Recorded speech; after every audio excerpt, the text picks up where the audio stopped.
Welcome to Inspiring Women with Laurie McGraw. I am your host, Laurie McGraw.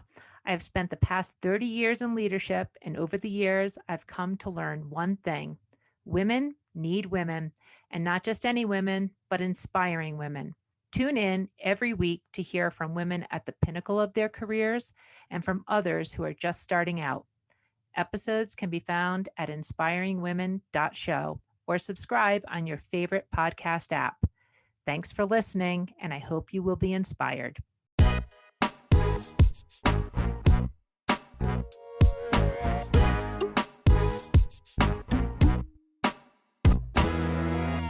We are here today with our first episode of Inspiring Women, and Inspiring Women is intended to be a podcast where we have the opportunity to speak with both women who are at the early stages of their careers, how they got there, questions that they might have to help them along their career journeys, as well as the opportunity to speak with women who are very inspiring and have had much success in their careers. So I'm really excited today to begin a conversation with Chelsea Pauga. Now, Chelsea, in all fairness, Chelsea's my daughter, so she is inspiring. She is a phenomenal young woman. She is at the early stages of her career. Chelsea has a degree from the University of California, Santa Barbara in environmental studies. She spent a couple years working in a Chicago-based environmental consulting firm. She is now at the University of Chicago studying public policy in environmental policy. So Chelsea, welcome to Inspiring Women. Thank you. I'm very excited to be on this first episode. Great. Well, Chelsea, you are inspiring to me. You always have been. So let's just start a quick conversation here. So I gave a little bit about your background, but why don't you just tell us, what are you doing right now in your career, in your profession, what you're studying? So right now, as you mentioned, I'm a master's student in public policy at the University of Chicago. Frankly, in terms of a career or a job, I am not doing anything right now. I am actively seeking out internship and job opportunities in connection with my degree, but do not currently have anything, to be perfectly frank, mainly being a student. But just taking the time to learn, take a new career path, learn about policy, economics, statistics, all that good stuff. And after college, you spent a couple of years doing consulting work. So what inspired you to take a different path? Why did you go back to school after already having an excellent job right out of college? Well, with my background in environmental studies, honestly, the industry is changing a lot. It evolves constantly. It produces a lot of new opportunities. And the job that I had, while a good first step out of college, it just wasn't all that intellectually stimulating. It was very rote. Definitely a really good experience in terms of what working in the private sector would be like, how to manage all the different responsibilities. But it certainly wasn't for me after several years of doing it. I really just felt the need to do something that required a bit more, I don't know, intellectual stimulation, something that was constantly changing. So policy is certainly a good area for that. And so, a lot of people, right, when they come out of school, they get that first job and they learn a lot from it, and then they decide to do something different. So that sounds just like what you chose to do. So as you're in it, you're in this public policy learning at the University of Chicago. So what are you thinking about? What are you thinking about doing next? And do you have a vision of what you think your future looks like?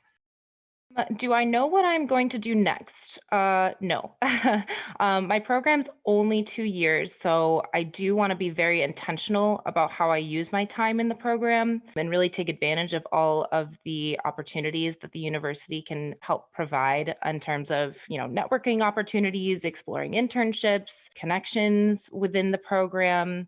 So I don't know what I'm doing next, but in terms of having a vision about maybe what I would want to do in the future, in Chicago, especially, there's a lot of opportunities to explore a lot of intersectional policy areas.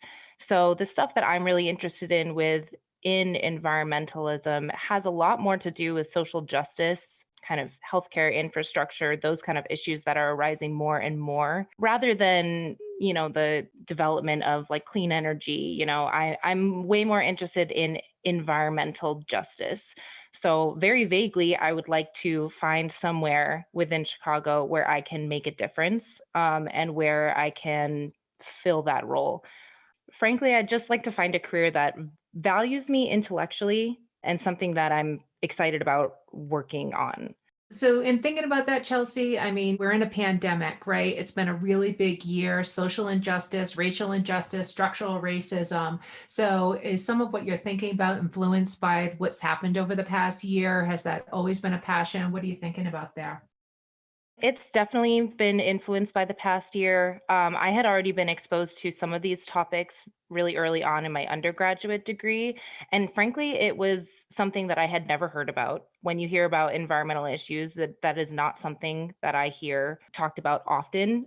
People often are confused when I first bring it up, but then once I start talking about it a little bit more, especially because of how prevalent it has been in this past year, people really understand where I'm coming from.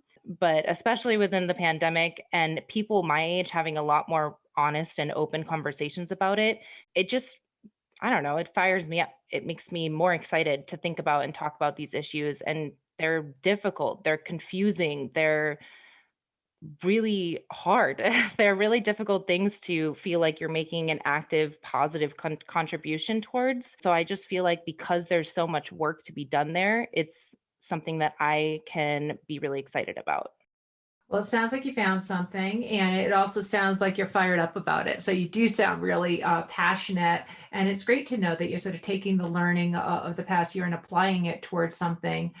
Chelsea, when I speak to people your age, you're in your 20s, you're newly married, you're starting things out. Even when you're really passionate about something, oftentimes people can be nervous about what's coming next. So, as a young professional, with some ideas of what you want to do, what are you nervous about? What are you thinking about in terms of job prospects, career development, after you get out of school? The things that I'm definitely worried about are accurately knowing my value. I feel fortunate that I actually do have quite a bit of confidence in who I am as a person and what I can bring to the table. But how do I accurately assess that? And how do I use those abilities and use my strengths, not only to do the best job that I can, but also to have a career that I'm interested in doing? Not something where it's just, I'm just going in and doing it and I'm good at it, which was how I felt about my last job. I was good at it and competent, and that's all well and good, but it wasn't all that fulfilling. So, not only just knowing my value intellectually, but also financially knowing my value.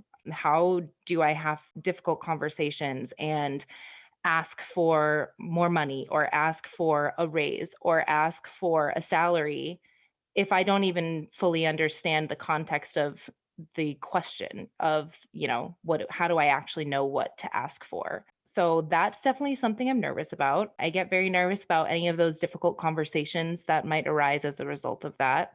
I also really worry about kind of stagnating, just getting something after this degree and then maybe just, not actively seeking anything new, not reaching out, not making new opportunities because frankly, that stuff requires effort. And I don't want to stop putting in the effort once I feel maybe comfortable. Well, have you had any of those opportunities so far, Chelsea? So when you first started out, did you negotiate your first salary at your first job, or did you just take what was offered to you? I did not negotiate my salary. I just took what was offered to me.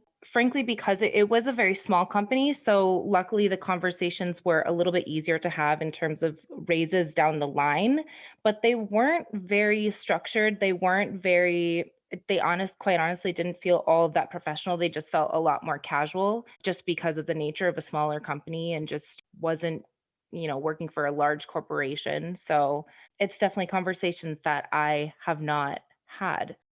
And I think it sounds like you're going to have plenty of opportunities to have those conversations in the future. So being prepared, and whether it is a large company or a small company, going in with some idea of what you expect is always a good place to start. But Chelsea, as we talk to other guests on Inspiring Women, I'll make sure to ask those kinds of questions from women who have been through that over the course of their careers.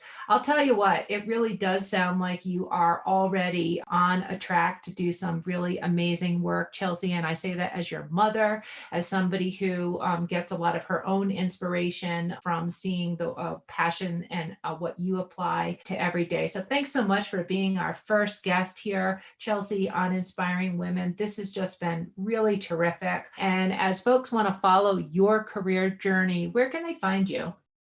You can find me as Chelsea Pauga on LinkedIn, or if you ever wanted to reach out to me on Instagram, I am also at chelsea.pauga on Instagram.